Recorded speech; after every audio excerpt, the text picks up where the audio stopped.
awakens, faith may be shaken. Only through Jesus is freedom eternity. Chaos, distractions, corruption, fear, rejection and panic, the reckoning is here. Manufactured divisions, the enemies within. Evil exposed and down with winds. We walk through the fire, he's lifted higher. Nothing can give us separate from the love of God. Who's not awakened, faith may be shaken. Only through Jesus is freedom eternity. Walk through the fire. Welcome, everybody. This is Bill Donahue. Do I have my mic down? Mic down's good. Bill Donahue, Discerning Truths. We normally talk about Jesus on this program. Today I'm going to talk about a book written by Alexander Hyslop called The Two Babylons. And it's important, there's a big debate over the two Babylons. And, how much did Hitler get right? Is it great? Did Hitler expose a huge scandal?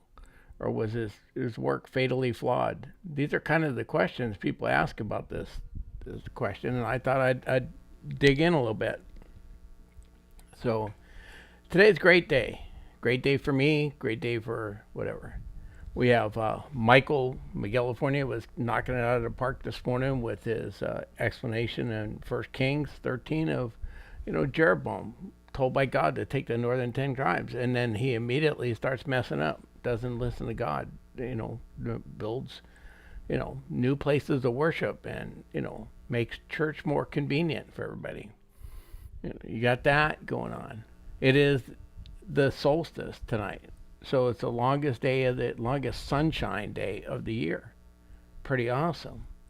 I mean, in Kauai here, I think sundown is like 7:30 tonight, 7:25, 7:30. Freaking amazing. It was coming up at 5:30 this morning. 14 hours of beautiful sunshine. Who can fight with that as far as a great day? I heard Sort of Michael is going to stream tonight, and he has a special stream coming up. The tentative time is 7:30 Eastern. If you follow Sword, you might watch for that. I'll let him share what he wants to share rather than letting any news out before it's ready. But those are all cool. So with that, I'm going to get into the study, and then as soon as I'm done, I'll come back and talk to the chat, see if there's any questions I can answer if there are questions, and then I'll do what used to be my introduction. Okay. So who's Alexander Hyslop? What's going on? He wrote a book called The Two Babylons, and he wrote it back in the 1800s, 1853, and then it got republished in 1858. But many of you have been exposed to this book, and most people that grew up Roman Catholic have been beat over the head and shoulders with this book, and do that. Because Hyslop's book claims that many things in Roman Catholicism, and to a larger extent to Christianity itself, are rooted in ancient Babylonian paganism. His basic premise is that Christianity has been infiltrated by Babylonian paganism, right? And he produced a book, and it has all kinds of footnotes, and it seems very, very scholarly. And so if you are involved, especially if you're Roman Catholic, and someone presents this to you, trying to tie Christianity to Nimrod and Semiramis and Tammuz in this book, it can rock your world. It's just like when the book Holy Blood, Holy Grail came out, and tried to connect the idea, or present the idea that Jesus and Mary Magdalene had kids, and those kids are still alive. Their descendants are still alive, and there's a royal bloodline on the earth, and that the Catholic Church has been trying to hide this for 2 millennia. That shocked people because there was a lot of facts in that book too. There's a lot of facts in Hyslop's book. He doesn't get everything wrong, and that's where the issue is. But the critics claim that while Hyslop's work is heavily footnoted, giving it a scholarly appearance, his methodology is fatally flawed. Critics, including, and I'm going to give you a link here to an article by Ralph Woodrow on equip.org. Equip.org is the Christian Research Institute that was founded by Walter Martin, and Hank Hanegraaff took over, and they do a lot of stuff. And Woodrow's got an article up there. And what's funny is Woodrow is one of the guys that believed Hyslop and wrote his own book on the subject. And then when he started verifying sources, retracted all of his stuff. And now he's a critic of Hyslop. Okay? So you have two choices. Either Hyslop's a scholar who compiled a massive amount of solid evidence supporting his claims, right? Or he relied on speculative connections, outdated sources, and made misrepresentations of historical evidence. So which characterization's true? Are one of them correct? Are they both wrong? What's going on here, right? So to address whether Hyslop, Alexander Hyslop, presented solid research, we got to look at his claims, right? Because either, you can test whether somebody used solid research or if they basically misrepresented what he was saying, and does he have a flawed methodology? This is pretty easy to do, right? So I'm going to show you some of the problems with Hyslop's stuff. Okay? He uses a bunch of logical fallacies in his book, and I'm just going to point out some of them. He frequently draws tenuous parallels between Catholic practices and Babylonian rituals based on superficial similarities. Okay, now, for example, he links the name Easter to Ishtar. Okay, Easter, Ishtar kind of sound the same, right? But exactly when you look at the etymology of Easter, it comes from an Old English word, which actually comes from a German word, and it's for another goddess. Okay, now that could be a problem in itself, but it doesn't connect to Ishtar. Okay? This is called a post hoc ergo propter hoc fallacy. The Latin terms, all your fancy logical fallacies are in Latin terms. But he's assuming there's a correlation between Easter and Ishtar, and therefore Ishtar must be the causation of the name Easter, when that's not in fact true, and that's easily demonstrated that it's not true. Now, Hyslop also claims that Catholic veneration of the Virgin Mary is equivalent to worshiping the Babylonian goddess Semiramis. Okay, now this is in his book, Chapter 2, on Section 1. And he asserts that Catholics treat Mary as a divine figure, akin to the pagan deity, ignoring, and this is a problem because a lot of Catholics don't even know this. Okay, and why you get away with this is actually in official Catholic doctrine, they have a doctrine called hyperdulia, which means that they can venerate Mary, but they cannot worship her. This is the official Catholic position. You do not worship Mary. How many Catholics do you know that seem to have stepped over that line and are actually worshiping Mary? So he taken something that's actually a problem in Catholicism, but ignores their official doctrine and says the Catholic Church teaches you to worship Mary. Now, do they get close? They are so close to the line of stepping over into worship from veneration that, sometimes that line gets completely blurred. And I've seen even Catholic priests and Pope say stuff that deviates from their own church's official theology, and they're actually promoting a worship of Mary. It's a legitimate argument, but the problem is when you misstate somebody's actual beliefs and then argue against that characterization, that misrepresentation of their belief, it's called a straw man fallacy, right? You just make up stuff that they believe. I was at a church and moved in as an elder, and I had a problem because in a previous church, because a lot of my views on salvation, soteriology, line up more closely with Calvinism than they do Arminian theology. I'm not a Calvinist, but I'm closer on that line. So I thought it would be easier to not have that blindside anybody again. Before you make me an elder, I want to explain to you where my position might be different than the pastor's, okay? And when I did it, one of the other elders came into a meeting where we were discussing it and started telling me what I believed. Well, you must believe this and this and this. No, I don't. Well, Calvin did. No, he didn't. Right? These are later Calvinists that are imputing into him some ideas. But that's what's happening. He was critiquing me based on something I didn't actually believe. And that's a straw man fallacy. So with that, we're going to look at the next fallacy Hyslop likes to use. Okay?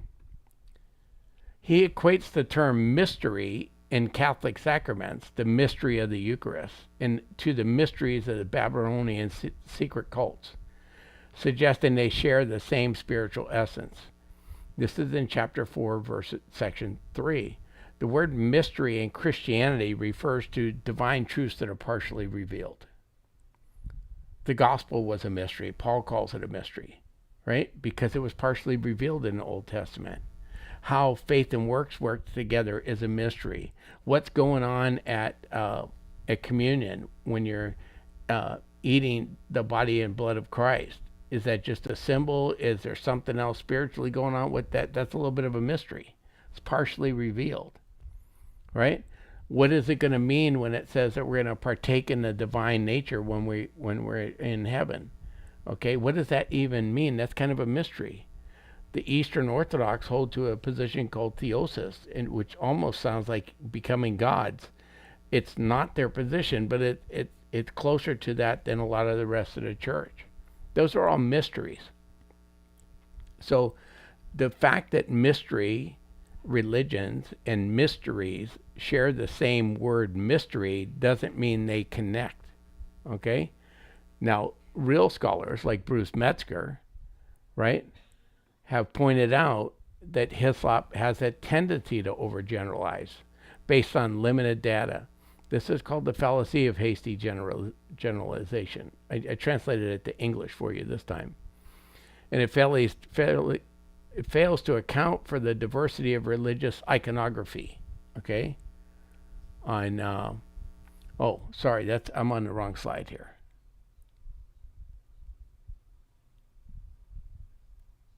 What did I do?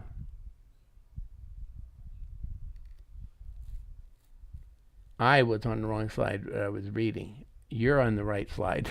Okay, let's go back up a little bit.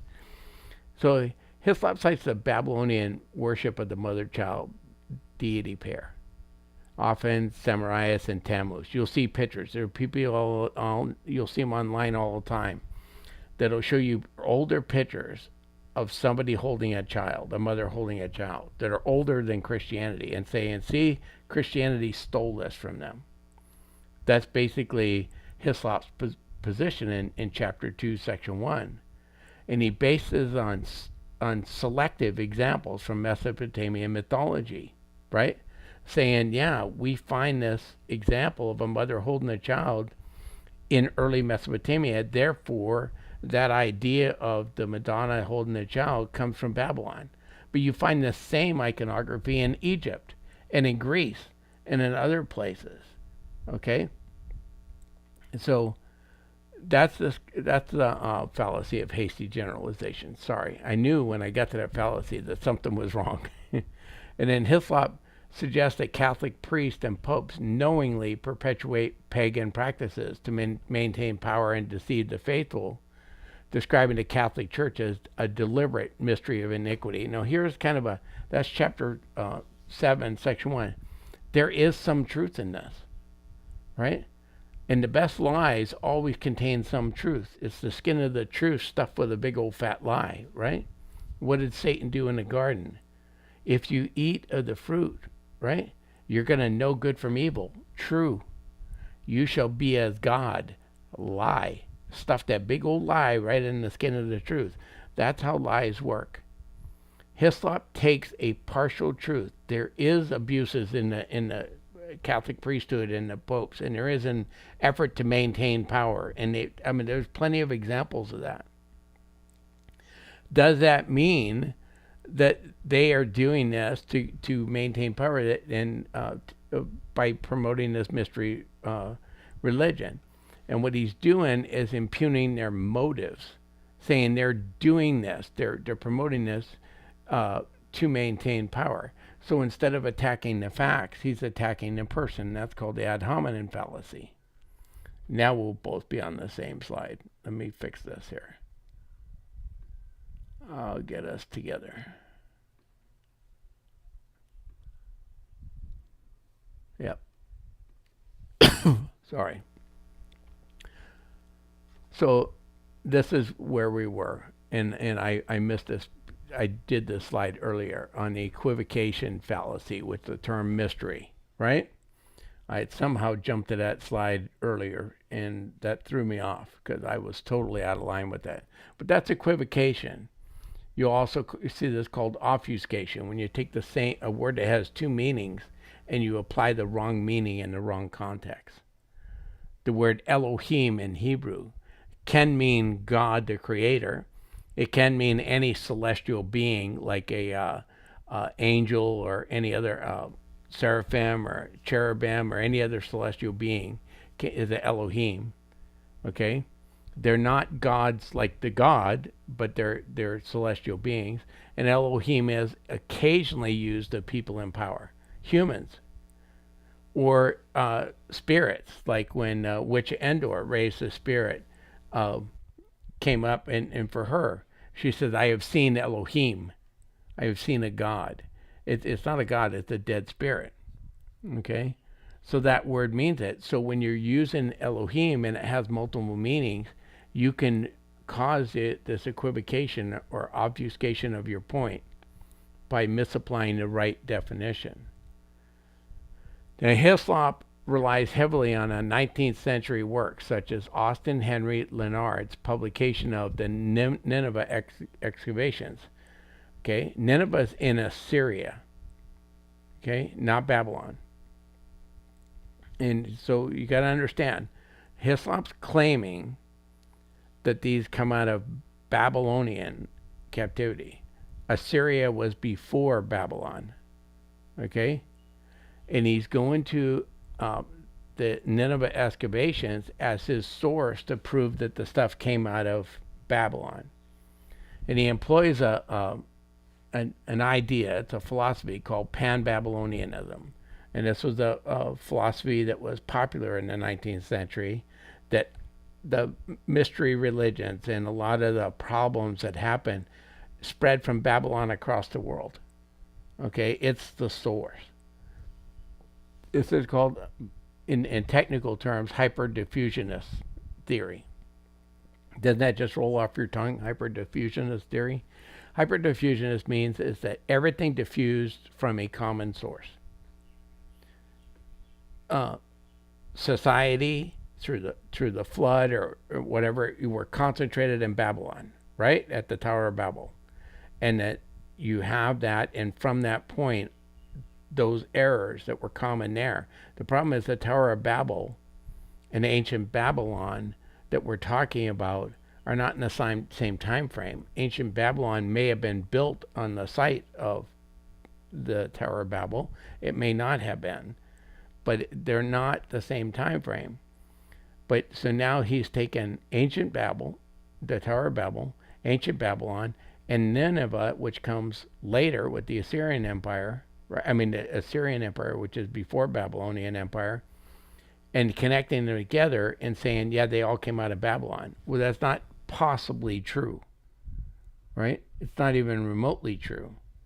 And later scholars have debunked this idea, right? But he's still quoting 19th century works that are promoting this error. Hyslop portrays Semiramis as a central figure in Babylonian religion, as the wife of Nimrod and the mother of Tammuz. And he cites classical authors like Herodotus and Diodorus Siculus. He claims that she was deified as the mother goddess and influencing global religions into worshiping this. Okay? Here's the problem. Hyslop misuses sources by projecting the semi-historical Assyrian queen Semiramis with a T, 9th century BC, onto the legendary Semiramis and linking her to a goddess like Ishtar or Astarte. Okay, these are much later in history, right? And then classical sources describe Semiramis as a queen with the mythical embellishments, which is not uncommon when they wrote histories, and they would add mythical embellishments to their pharaohs or kings or queens, right? So that happens. And then there's no Mesopotamian text that actually connect her to Nimrod or the mother-child cult at all. Hyslop's narrative about Semiramis on a global goddess figure lacks any primary source support, right? And it ignores the distinct role of deities in different cultures, right? He cites classical Greek and Latin texts that link Nimrod with the mythical Ninus, but there are texts, those texts reflect a Hellenistic conflations. This is Greek writers that are looking at Babylonian culture, and they actually conflate a mythical figure and a historical figure because their names are similar, right?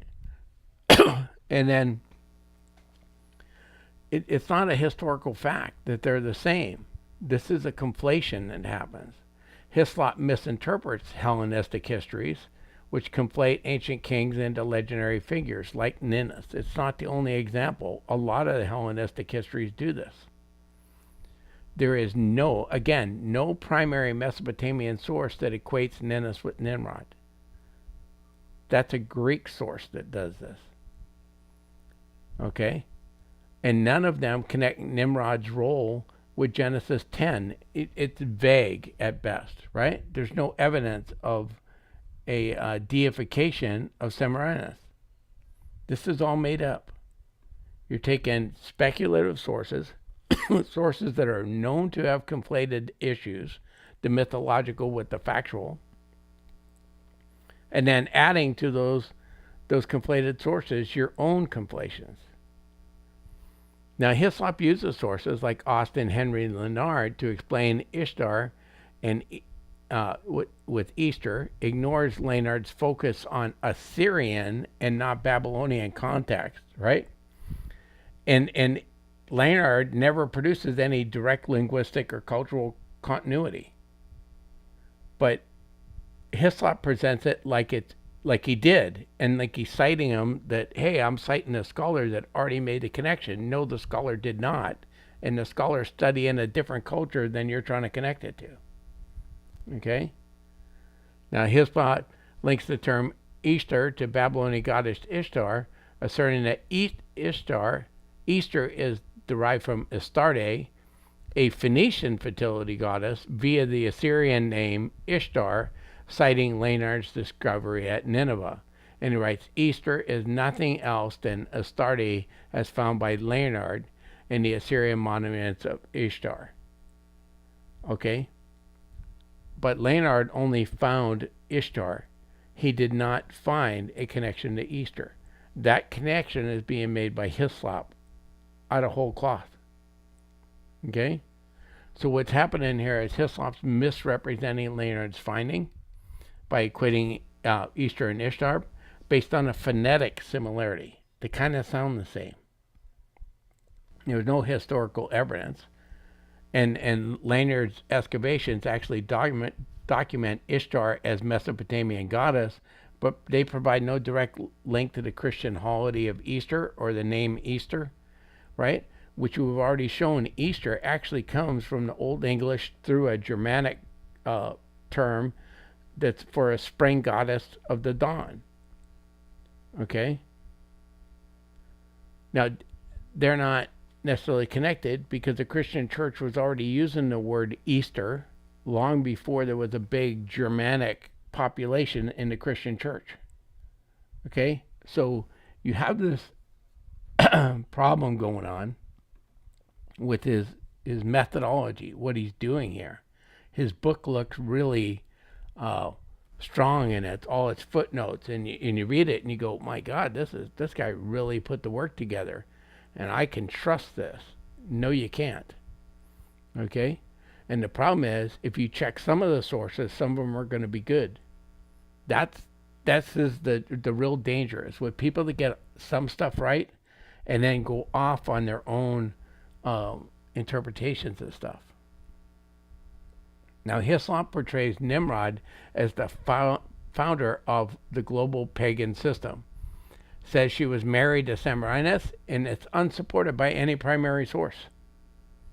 The Bible in Genesis 10:8-10 describes Nimrod as a mighty hunter and a king, but no mention of Semiramis or Tammuz. Semiramis is a semi-historical Assyrian queen who lived centuries later, right? Tammuz is a Mesopotamian deity, not their son. Hyslop conflates all these figures into a 19th century speculation, not evidence. Modern archaeology, unavailable to Hyslop, right, shows that Babylonian religion was polytheistic and decentralized, not a monolithic mystery cult, as Hyslop claims, is that it was one big mystery cult. What history has shown, what archaeology has proven, is there was a lot of different religions in Babylon. And most of them, they had a whole bunch of different deities being worshipped. Kind of like India. You know, you got more deities than you can count. Hyslop argues that the Catholic Eucharist, and if you ever seen that, and they give you Eucharist, it's a round wafer, about the consistency of taste of thin cardboard, right? That derives from the Babylonian rituals, where he says they offered round cakes, circular cakes, to pagan gods, specifically to the Queen of Heaven. He links the Queen of Heaven to Ishtar, and says they give round cakes to her, and this is what's going on. And again, he cites Lanyard's excavation at Nineveh to claim these sites are here. But the archaeology, and actually Lanyard's find that Mesopotamian rituals did involve including offering breads and cakes, but these were common across all ancient cultures. And they're not unique to Babylon. Like I said, Lanyard's excavations are in Nineveh, in Assyria. Lanyard's findings document Assyrian religious practices and provide no evidence that they're linking to the offering of Christian sacraments. The Eucharist wafer shape is rooted in practical and symbolic imagery and tradition, right? We started out with the unleavened bread at Passover, right? The early church had meals together, and they reenacted the Passover meal in a simplified form. They were called agape feast. The people at the church at Corinth get bawled out by Paul because some people are going to that feast and eating like gluttons and getting drunk, and other people have no food, right? So the development of the Eucharist is well documented in early Christian texts, including the Didache in 1 Corinthians 11:23-25, and lacks any archaeological evidence of a cultural transmission from Babylon to early Christianity. The facts don't support his claim. Okay? So what are we to do with the Babylonians? Did Hyslop cite flawed research and or misrepresent sources. Which one did he do? And actually, he did both. Hyslop relied on 19th century sources that were speculative and incomplete. That pan-Babylonian framework he adopted was a product of his time that no scholar that I know of today still holds to. This hyper-diffusionist enthusiasm of the day was the current theory.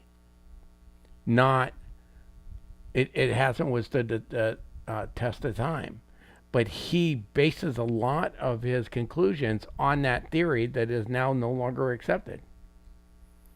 Does he misrepresent the sources? Absolutely.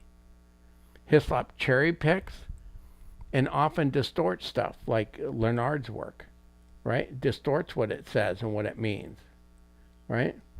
He also quotes texts that suggest that it seemed to mirror some aspects of Catholic rituals with Babylonian ones, without acknowledging the cultural differences or independent origins of these rituals. He ignores the fact that similar rituals existed in Egypt or Greece. He said, no, that all came out of Babylon. It just, the facts don't support that. But you have a lot of people who cite Hyslop like he's a thing. Now, I mentioned Ralph Woodrow earlier because he published in the Christian Research Journal, and that's why it's on the equip.org website where I give you the alliance. He wrote an article, and he acknowledges he relied on Hyslop's work for his own book. So this is the author, Woodrow, who published a book called Mystery Babylon Religion. Okay?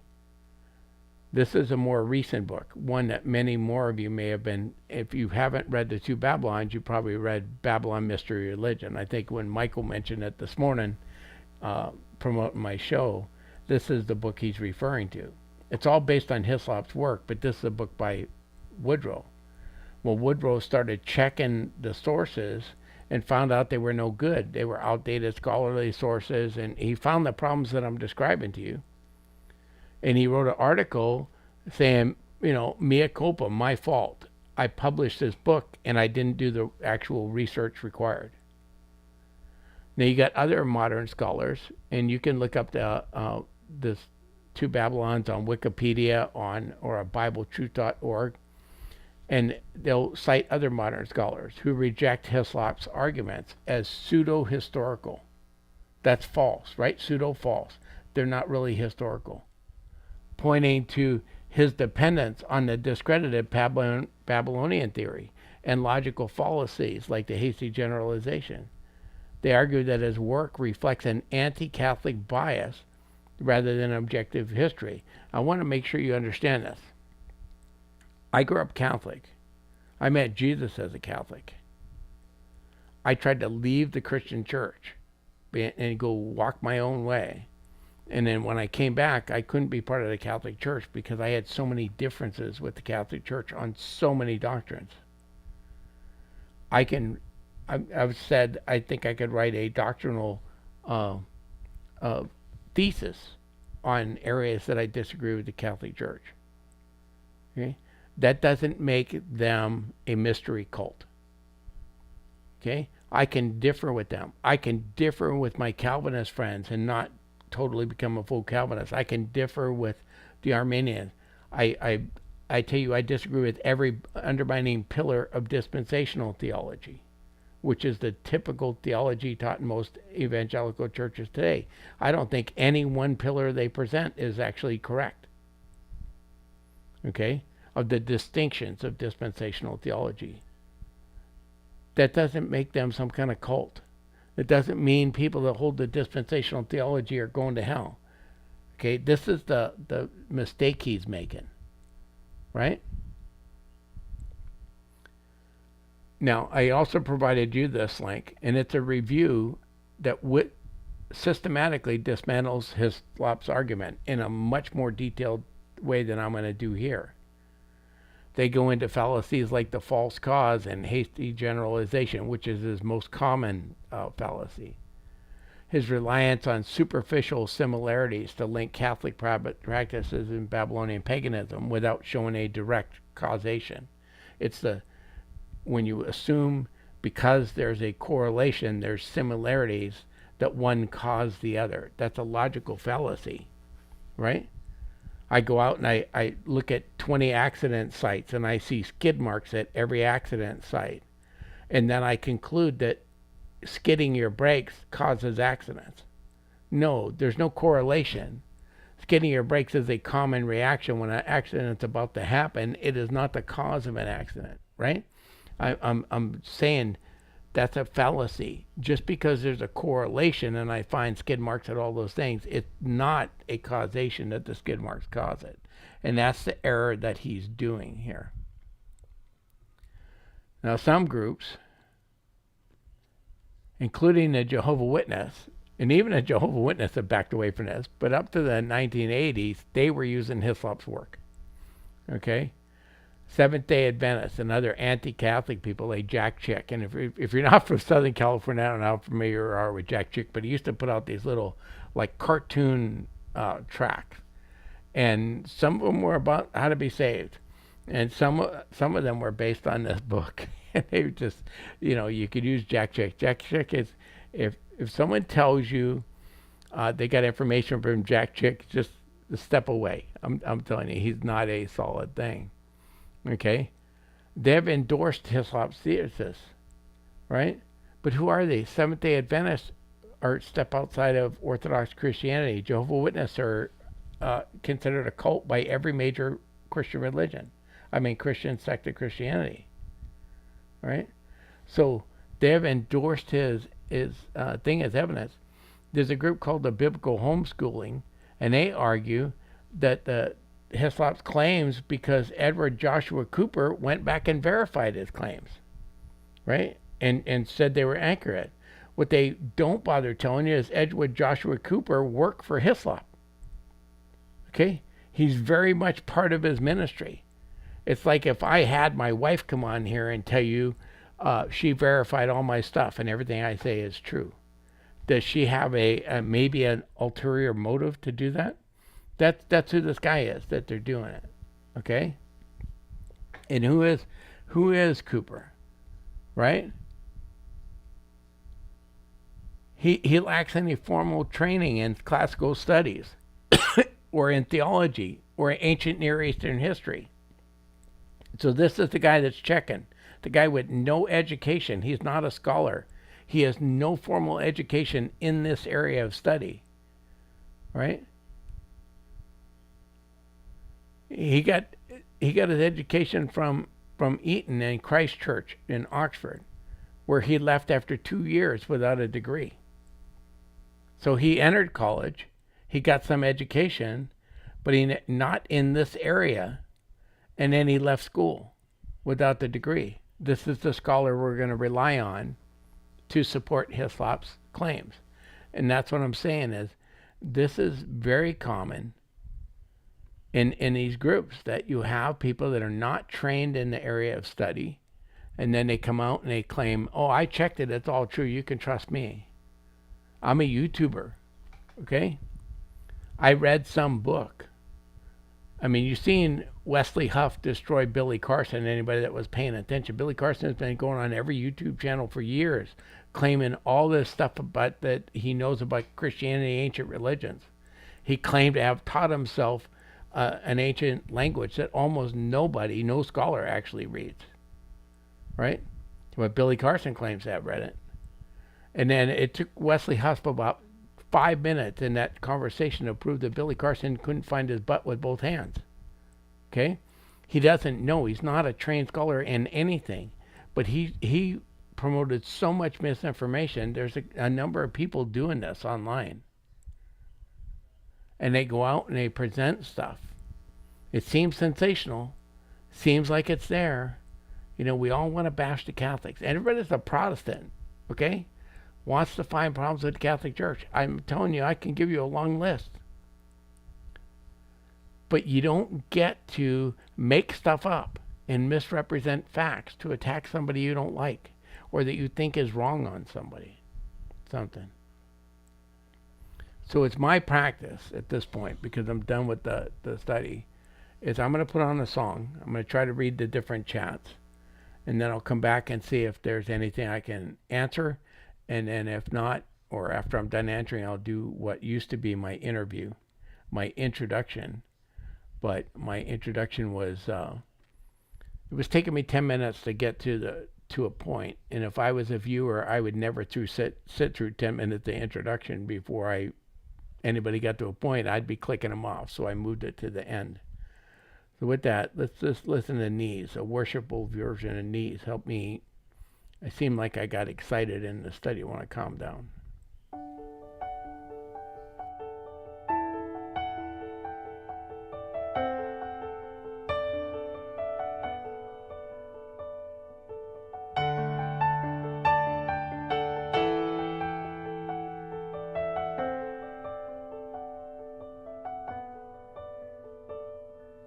Behold, bless ye the Lord, all ye servants of the Lord Most High, which by day and night, standing in the light, in the temple of the Lord, I fall down on my knees. I will bless the Lord. I lift my hands to you.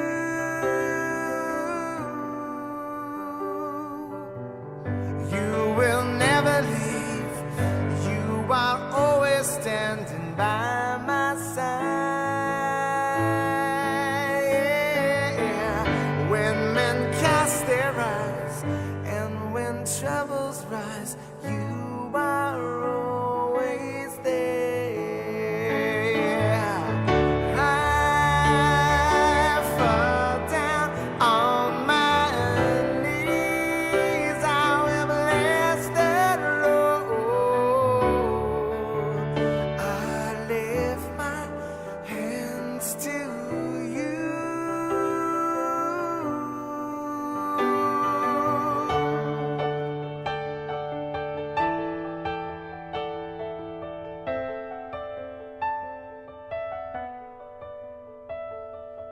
You are all I ever need.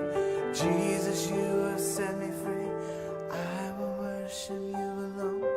You will come to take me home. You are all I ever need. Jesus, you have set me free. I will worship you alone. You will come to take me home. You are all I ever need. Jesus, you have set me free. I will worship you alone. You will come to take me home. I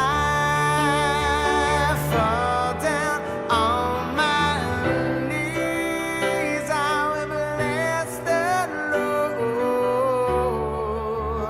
I lift my hands to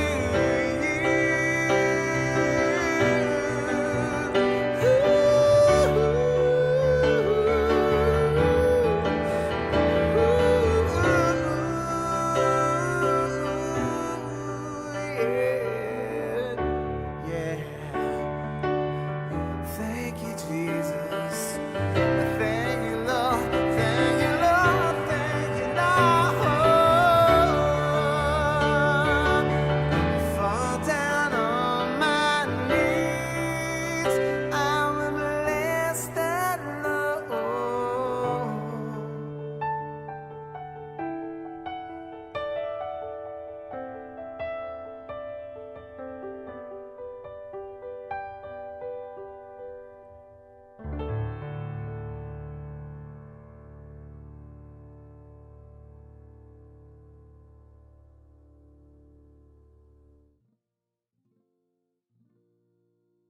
Okay, so we're back.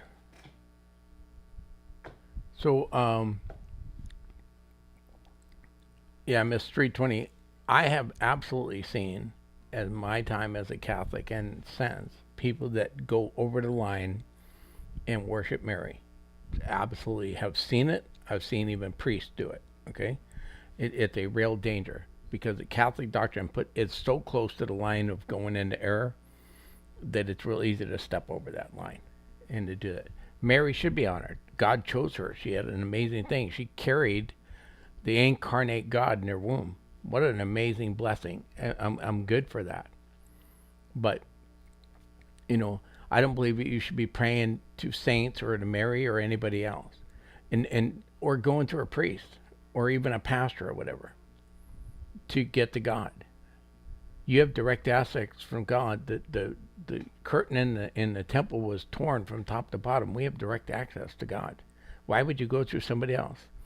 Think about your relationship with your spouse, for those of you that are married. Right? If you had to talk to your spouse through a third-party mediator, you're either in therapy trying to prevent a divorce, or you're in the middle of a divorce talking through lawyers. You're not in a good relationship. So why would you introduce that practice in your relationship with God in Christianity? You respond, you have a personal one-on-one relationship with God and Jesus in that unity with the Godhead. Why would you do it the other way? So I have plenty of problems with what they teach. And that idea that is there. But when we're talking about Christianity, right? And what's important in Christianity, I always use Michael Patton's slide. If you're not familiar, Michael Patton has a ministry called Credo House. Michael and I are not going to agree on a lot of stuff. Okay, he's very much into the literal principle, biblical interpretation, which you've seen me. I've rallied against that so many times I can't count. But Michael's not going to hurt you. He's a good teacher. Well worth your time. But he created his diagram, and I use it more than Michael. But what doctrines are essential for salvation? I say the only doctrines you can put in there are the doctrines you can show the thief on the cross believed. He believed in the God of the Bible. He knew he was a sinner. He knew he was a savior. He believed Jesus could intervene on his behalf. I can show you all that from his conversation with Jesus from the cross. Jesus promised him, today you'll be with me in paradise. That tells me he believed he was saved. Did the thief on the cross believe in the Trinity, the virgin birth, a bunch of baptism, and how you're to be baptized, all that stuff? I have no evidence that he believed any of that stuff. They go out in what's essential for historic Christian orthodoxy. Every church, everywhere, Catholic Orthodox, Oriental Orthodox, Protestant, Baptist, Evangelical, we all believe those things. Okay? When you get out to essential for traditional Christian orthodoxy, we're talking about things that were codified in the early church.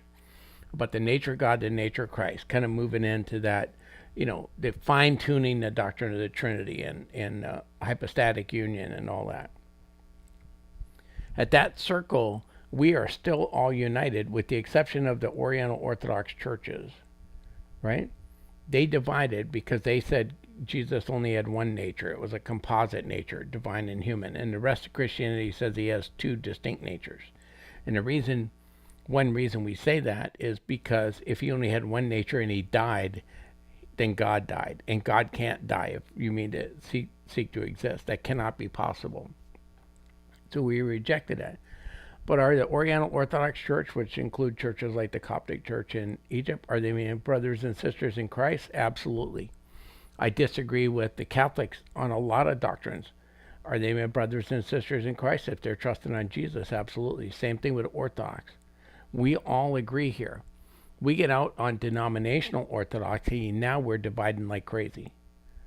Catholics divide with the Orthodox and with the Protestants, and we all have these different things. And then among the Protestants, we broke into how many thousand splinter churches where we divide over different doctrines. If you don't believe that baptism is by full immersion and only for believers, you're not going to be Orthodox in a Baptist church. Okay? So that's it. Then we further divide over things that are important but not essential. And then I had changed this, and I don't know what I did with the other slide. Instead of not important, I put less important. Okay? I'll fix it. I'll find that slide. I thought I had the right slide in my presentation, but Michael put not important, and I think less important is better. I don't like to call any doctrine not important, right? But we divide over this stuff. Are you pre-trib, post-trib, mid-trib, when's it going to come back, all that stuff. And then some of the stuff we debate over is just pure speculation. Now, I might put the timing of the return of Christ in the pure speculation, but it's at least in the less important category. But we have, churches where you can't teach if you don't buy that. You don't toe the line on your position on when Jesus is coming back, you're out of here. And that's not right. Okay? So I don't divide with people on that. You see, Singing Pretty have discussed this and I all the time. We hold two different positions on the end time. She's my sister in Christ. I love what she does on her ministry. You see me in her chat all the time because I'm doing my Bible studies while listening to her playlist because I happen to like most of the music she plays. Now, usually I don't stick around for movies because I can't watch the movie and study. Right? It doesn't fit for me. But I don't divide with somebody over that stuff. And she doesn't divide with me. But a lot of people do make those divisions. Even Michael and I, my best friend, right? We're going to have different positions, right?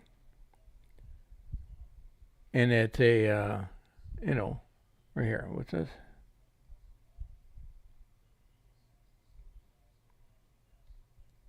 Well, I got a YouTube, but I don't go to any religion. I follow Christ, right? And not the tradition. It's I know there's the idea that you can do that, but at some point you got to decide what doctrines you believe. And when you say I follow Christ, who are you talking about? Are you talking about the Son of God, the incarnate second person of the Trinity, or are you talking about a different definition of what Christ is? So, there is theology that has to come to play. But I get your point. What you're trying to say is just follow Jesus.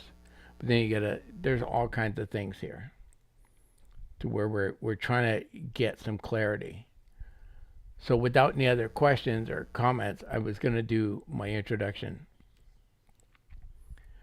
I teach Monday, Wednesday, and Friday. Monday and Wednesday, I'm in a book in the Bible. Almost always. Right now I'm in Esther. I just started Esther Monday with an introduction and Wednesday with chapters 1 and 2. God willing, I'll be back in Easter on Esther, not Easter, Esther on Monday. On Fridays, I try to do things that talk about stuff that I don't think you ever hear talked about in church. Sometimes it's very close to Christianity. Sometimes it's a little further off the path, like talking about books like Hyslop's book and the quality of his scholarship. On Tuesdays, I'm normally on Neo. She broadcasts out of Central Time Zone at 10:30, but Neo's got to come back from Canada into the United States, so we're not going to be there next week, maybe for 2 weeks. But I'll let you know when we're back. And but Neo's great to listen to. I didn't even think she'd be on this morning. I was kind of surprised to tune in and find her broadcasting because I knew she had to get ready for her trip. If you have a question for me or a comment, you want something you want me to look at, just email me, Bill at Discerning Truths, plural, discerningtruths.com. I'll answer your email.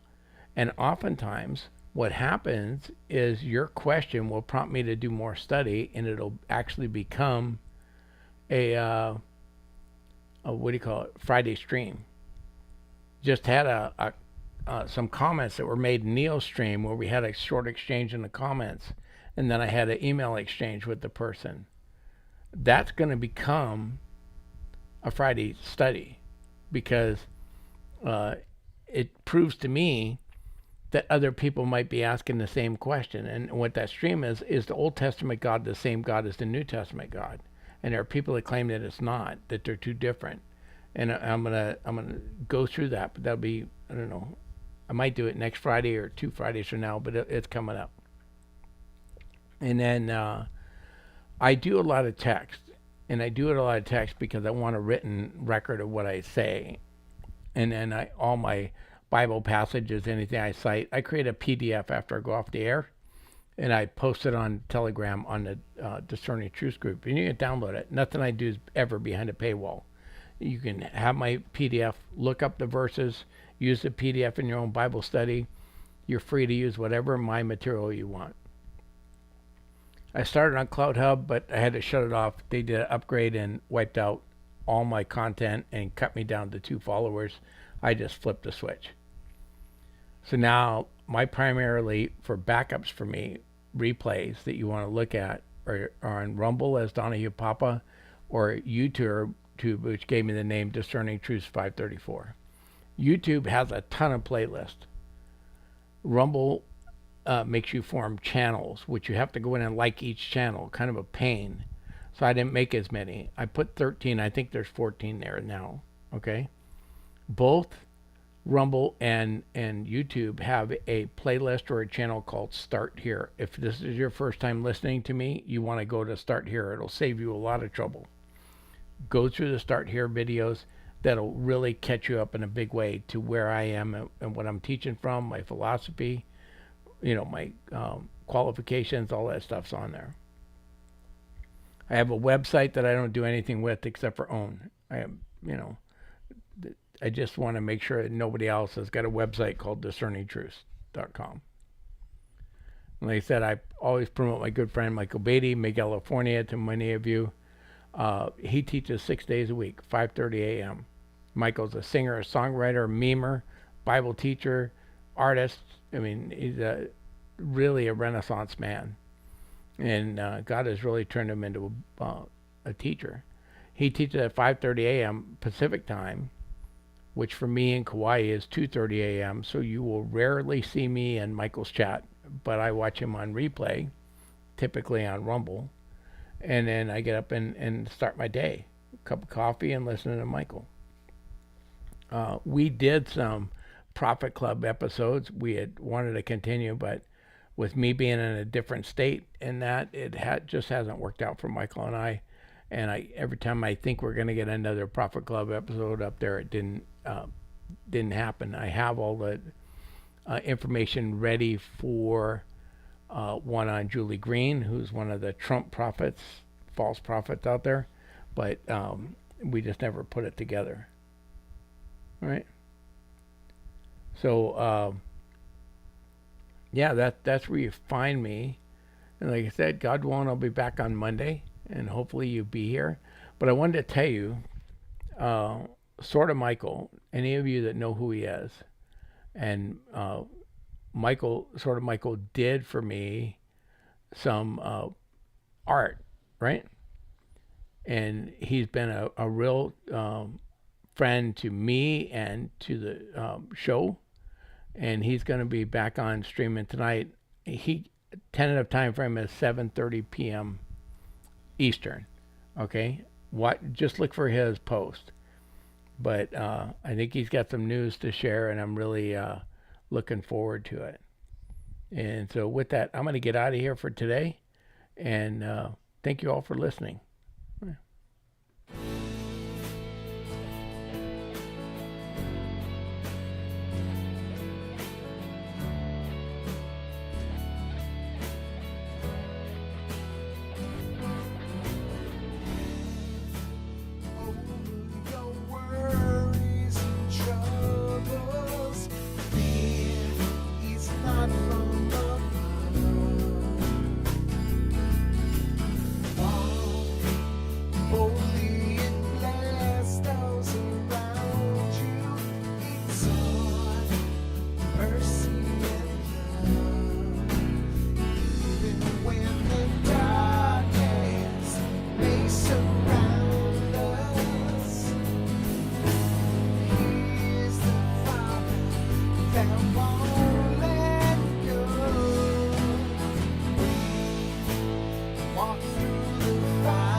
Wait.